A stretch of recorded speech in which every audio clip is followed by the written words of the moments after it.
要挟！要挟！神尊呢？什么叫不见了？神尊怎么可能不见？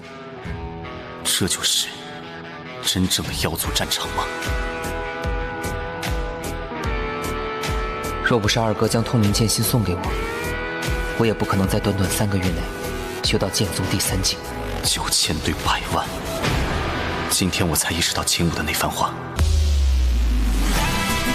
不是2界岛要守不住了，是整个苍元界要守不住了。北洋港，北洋港也遭到妖族突袭了。更强，我要变得更强才行。我要1到100万。